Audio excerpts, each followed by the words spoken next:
Papa, can we choose her? The words landed hard. Elias Varick stopped mid-step. The slave market of Ashfall Prime was never quiet. Iron links clattered, voices barked prices and clipped alien tongues, translator collars hissed and popped. The air carried sweat, spice, rust, and the kind of despair that soaked into your clothes and didn't wash out. Elias already hated being here. Now his heart was pounding. He looked down. Lena, 7 years old, stubborn curl escaping her braid, was pointing toward a cage half swallowed by shadow. On his other side stood Mara, 9, sharp-eyed and silent, fingers knotted into his coat like an anchor. "Sweetheart," Elias said gently, forcing his voice steady, "she's in chains." Lena didn't lower her hand. "That's why she needs us." The words hit him deeper than he expected. He drew both girls close as the crowd pressed past them. 3 years ago, their mother had died on a research outpost beyond mapped space. 3 years of missed dinners, holocalls instead of hugs, tutors and caretakers filling the gaps while Elias told himself he was doing what had to be done. Then, Lena had called her instructor Mama by accident. That was the moment he realized he was losing them. The Galactic Compact called this place Regulated Humanitarian Exchange, a clean phrase that let citizens buy enslaved non-humans, free them, and grant residency in return for voluntary service. Legal, debated, conveniently distant from the smell of chains. Elias didn't care what they called it. He had sold everything. The townhouse, the shuttle, the last keepsakes that still smelled faintly of his wife. All of it, for one chance to put something whole back together. "We're here to help," he reminded the girls as they neared the auction dais. "Not to own anyone. We give someone a home, a choice, and freedom. That's it." Both nodded. They always listened. The auctioneer spotted them immediately. A Draven broker, swollen and slick-skinned, 6 eyes blinking independently as his smile widened. "For you, human," he purred, sweeping an arm toward the cages. "Domestic units, caregivers, cleaners, fully conditioned. Tell me your need and I will provide." Elias felt his stomach knot. "They're not needs," he said quietly. "They're people. Show me those qualified for household work, galactic standard speakers only." The Draven shrugged and clapped his hands. The cages shifted. A line of beings was dragged forward.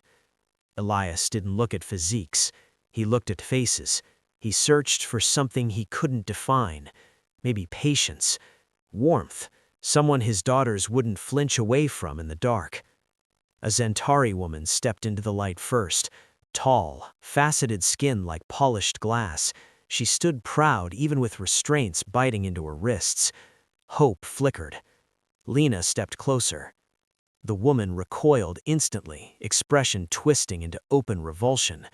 Mara didn't say a word. She just took a step back. "Next," Elias said. An Atherin male followed, thin, soft-eyed, shaking so badly his translator collar buzzed with panic feedback. Mara leaned in and whispered, "He's more scared than we are." She wasn't wrong. Then came a Corellian female, graceful, her smile gentle despite the chains. For a heartbeat, Elias felt it. This could work. Then she spoke. "I have children," she said, voice steady but hollow. 7, sold to different owners. I don't know where they are. I don't know if they're alive. I don't think I could raise others while mine—" Elias raised a hand. He doubled the asking price without a word, bought her freedom, paid for her return home. A quarter of his remaining credits vanished in a blink. The Draven noticed. Predators always did. More were brought forward. More stories spilled out. Loss, war, broken worlds. Elias kept paying, kept freeing, watched his account bleed down to almost nothing. "Papa," Lena said softly, tucking his sleeve, "you're helping them. That's good." Mara looked up at him, solemn beyond her years. "But we came here for us, too." Elias ran his hair through his hair. "I know," he said quietly, "and I'm nearly out." The Draven clicked his tongue, annoyed now. "One more," he said, waving lazily. "But she's trouble, violent, unmanageable. I only keep her for heavy labor." He pointed toward the back. The shadows shifted, and something deep in Elias Varick went cold and focused. The guards hesitated. That alone told Elias everything. "Bring her out," the Draven said, irritation masking unease. Carefully. Chains scraped stone as the cage was dragged forward. Not the light restraints the others wore. These were thick, reinforced, layered at wrists, ankles, neck, and waist. Enough metal to anchor a shuttle. The figure inside didn't fight. She rose slowly as the light reached her, and the crowd's murmur dipped into something quieter. Respect, maybe, or fear. She was Thraxai. Every spacer knew the name, a warrior species forged by endless border wars and dead suns. Their soldiers didn't surrender. They either won or didn't come home. Her skin was deep, scarred green, crossed with old wounds that told stories no market cared to hear. Her hair fell loose and wild down her back, dark copper tangled with dust. But it was her eyes that locked Elias in place. Gold. Not dull, not broken, burning. "She's killed 3 handlers," the Draven said casually, like he was describing spoiled cargo. "Refused conditioning, refused obedience. Won't work, won't kneel. I'm thinking the pit's next. At least there she earns." The warrior's jaw tightened. The chains rattled as she shifted her weight, but her gaze never left Elias. He didn't see rage aimed at him.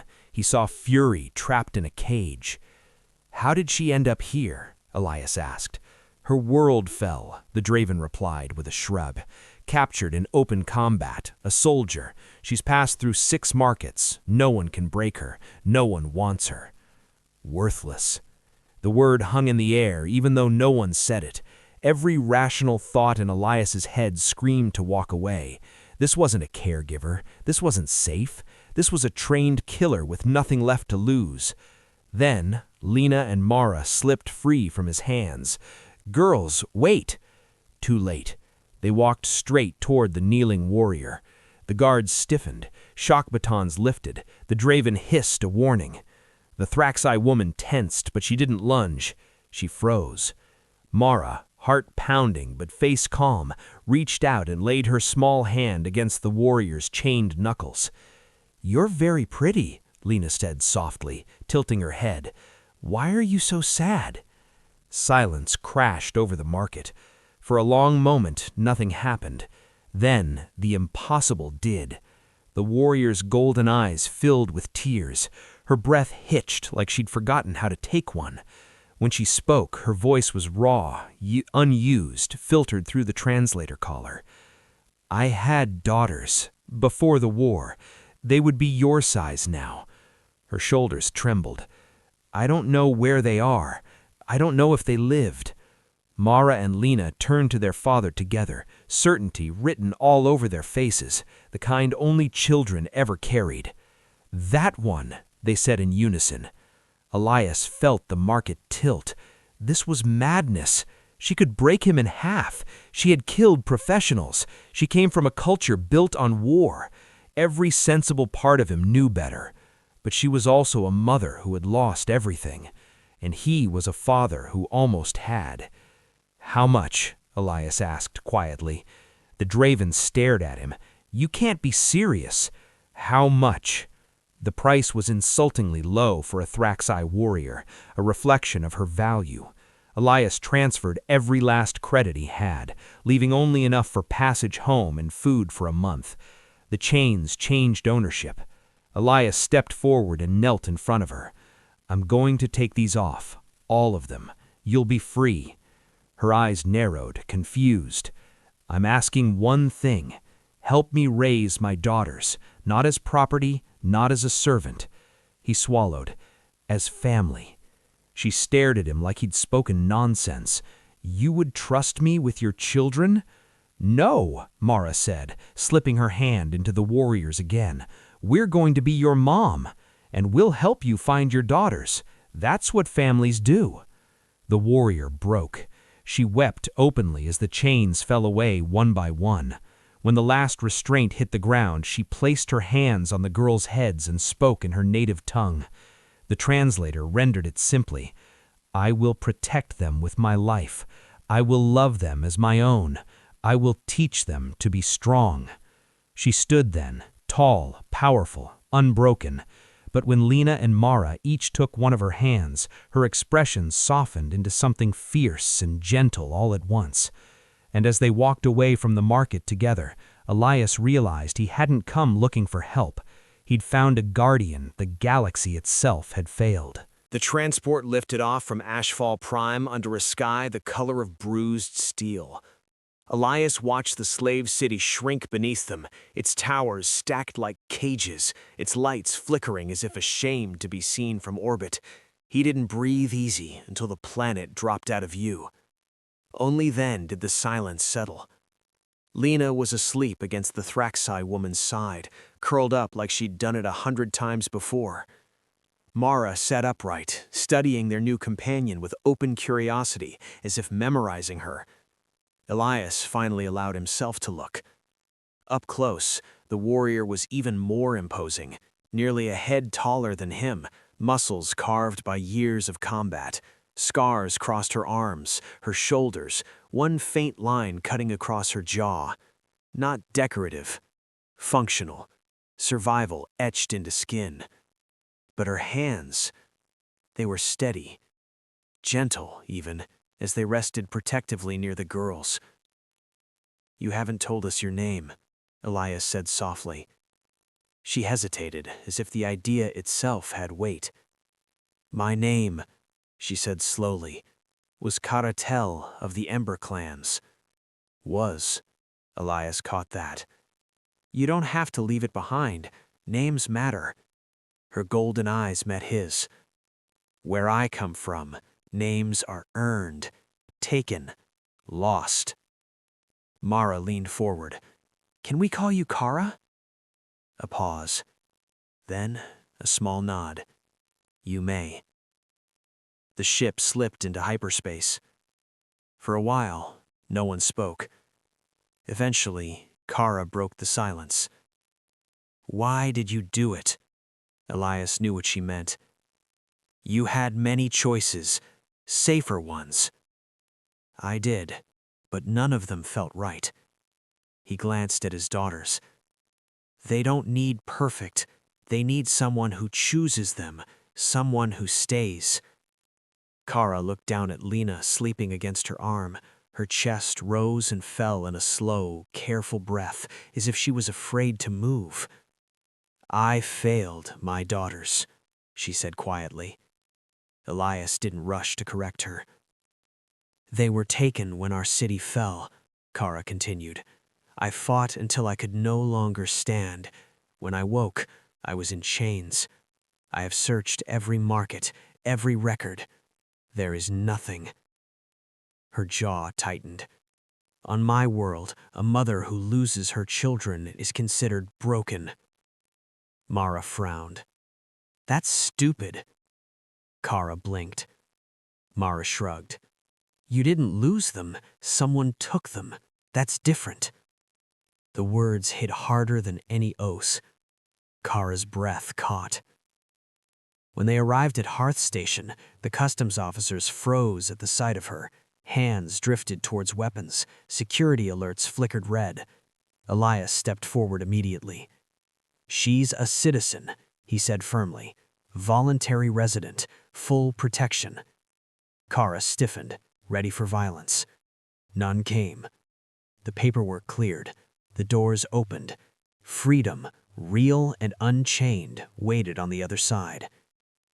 That night, in the small apartment Elias had managed to rent, Kara stood in the doorway of the room meant for the girls. "I will not sleep," she said. "I will stand watch."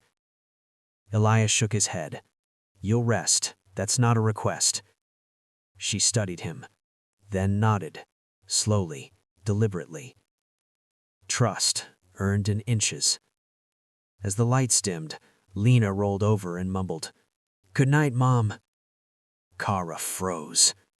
The word echoed like a shockwave. Elias held his breath. Kara knelt beside the bed, voice unsteady but strong. "Sleep, little flame. I am here." And for the first time since the war took everything from her, Kara Tell slept without chains, guarding something worth more than battle. Trouble didn't wait long. It never did. The message arrived 3 weeks after they settled on Hearth Station.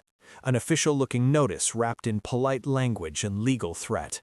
Elias read it twice, then a third time, his jaw tightening with every word. Compliance review, humanitarian acquisition audit, Thraxi subject designation, Carathel. They wanted to reevaluate her status. They always did. "She's flagged as a high-risk combat asset," Elias muttered. "They're calling it a procedural check." Kara stood behind him, arms crossed, eyes calm in the way only trained warriors ever managed. "They will try to take me," she said. Lena and Mara were in the next room, laughing over something trivial, markers maybe, or a game Elias didn't recognize. The sound twisted his chest. "No," he said. "They won't." Kara tilted her head. "You speak as if you are certain." "I am," Elias replied, "because this is what humans do when someone comes for our family." The officials arrived with escorts, polite smiles, hands never far from restraints. They asked questions. Did Kara display aggression? Did she resist authority? Did she exhibit independent decision-making beyond her service agreement? Elias answered calmly. "She cooks breakfast, she walks the girls to school, she tells stories before bed. If that's aggression, then yes." Kara said nothing. Then Mara stepped forward. "She teaches us how to stand, how to breathe when we're scared. And how to throw a punch," Lena added proudly. The room went quiet. One official scoffed. "You're training human children in combat?" Kara finally spoke. "I am teaching them not to break." The escort moved first. A hand reached for Kara's arm. The room changed. Kara didn't strike, she didn't snarl. She stepped back, placing herself between the officials and the girls, feet planted, posture unyielding. "You will not touch them," she said calmly. Weapons rose. Elias felt the old fear spike, but it was drowned out by something else, anger. He stepped forward, voice sharp as glass. "She is under my protection and under theirs." He gestured to the girls. "You want her, you come through us, and every human on this station will hear why." The officials hesitated. Then the youngest officer checked her tablet again. Her eyes widened. "Sir, there's an addendum." She swallowed. "Thraxi maternal bonds are legally recognized under compact law. Removal from a bonded family unit constitutes psychological warfare." Silence. The lead official cursed under his breath. They left. That night, Kara stood on the balcony, staring out at the stars. "I would have fought," she said quietly. "I know," Elias replied. "But you didn't have to," she added. He smiled. "That's the point." Inside, Lena and Mara slept peacefully. Kara placed a hand over her chest, a warrior's gesture of oath and truth. "I thought strength was battle," she said. "I was wrong." Elias nodded. "Most people learn that too late." Kara looked back at the children's room. "I will never let the galaxy take them." And for the first time, the galaxy seemed to understand that it had made a mistake. The message came in fragments. Old registry pings, war-era transit logs, a name flagged in a refugee archive that hadn't been touched in years. Elias almost missed it, buried beneath junk alerts and maintenance notices. Almost. Kara stood beside him as the data scrolled, her breathing slow, controlled, warrior calm, but her hands trembled. 2 life sign records. Juvenile Thraxi, displaced during planetary fall, relocated to civilian shelter, Sector Lorne. Alive. For a long moment, Kara couldn't speak. Then she sank to her knees, pressing her forehead to the floor, not in defeat, but in gratitude so fierce it stole her strength. "They live," she whispered. Lena and Mara wrapped around her without hesitation, arms tight, laughter and tears tangled together. "We told you, families help each other," Lena said proudly. The journey wasn't easy. Sector Lorne was rough, crowded, under-patrolled, stitched together from survivors no one had bothered to rescue properly. Kara walked its streets alert, but open. No weapons, no armor, just presence. When she saw them, time broke. Two girls stood near a shelter gate, older now, harder around the eyes, but unmistakable. Thraxi, blood of her blood. They froze when Kara stopped in front of them. Slowly, carefully, she knelt. "I am Carathel, your mother." The girls stared. Then one whispered, "You came back." That was all it took. They collided into her arms, sobbing, fierce and alive. Kara held them like she'd never let go again. Elias watched from a respectful distance, heart full in a way he hadn't felt since before loss reshaped his life. Later, when the dust settled, Kara approached him. "You will understand if you cannot take them. 4 children is—" "We'll make it work," Elias said instantly. "Families do." Hearth Station changed after that. Neighbors noticed the tall, green warrior who helped fix broken doors, the human children who stood taller, steadier, the Thraxi girls who laughed again. Kara trained when she had to, fought when there was no choice, but mostly she stayed. One evening, as the station lights dimmed and the stars burned steady outside the window, Kara sat between all 4 girls, telling stories of firewalkers and unbreakable mothers. Elias listened from the doorway. He had come to Ashfall Prime looking to hire help. Instead, he had chosen courage. His daughters had chosen truth, and a warrior who lost everything had found a reason to stand down. The galaxy called humans reckless. The Thraxi called this bond sacred. And somewhere out there, systems that still traded in chains felt something unfamiliar tighten around them. Fear. Years later, the galaxy told the story wrong. They said it started with a human loophole in compact law. They said it ended with a Thraxi warrior standing down. Both were lies. It began the day a slave market lost something it could never replace: control. Hearth Station grew louder after that, not with crime or chaos, but with voices. Refugees stayed instead of passing through. Children, human, Thraxi, others, ran the corridors without fear. The station council quietly stopped flagging maternal bonds as anomalies and started recognizing them as precedent. No press release announced it, but markets felt it. Demand shifted, handlers hesitated, chains sold slower. Carathel never called herself a symbol. She hated the word. Symbols didn't bleed, didn't wake up screaming, didn't learn to braid human hair with clumsy fingers or burn breakfast because 4 daughters argued over who got the last ration bar's slice. She became something else, a mother. When trouble came, and it did, Kara didn't go looking for war. But when slavers tried to reclaim lost assets from Hearth Station, they found humans standing in front of their doors. Dock workers, teachers, mechanics, unarmed, unmoving. Behind them stood a Thraxi warrior who hadn't worn armor in years. She didn't have to fight. The slavers left. Word traveled faster than ships ever could. Human families don't break. Human children choose, and if they choose you, pray you deserve it. Elias Varick grew older, softer around the edges, stronger where it counted. He never pretended he'd saved anyone.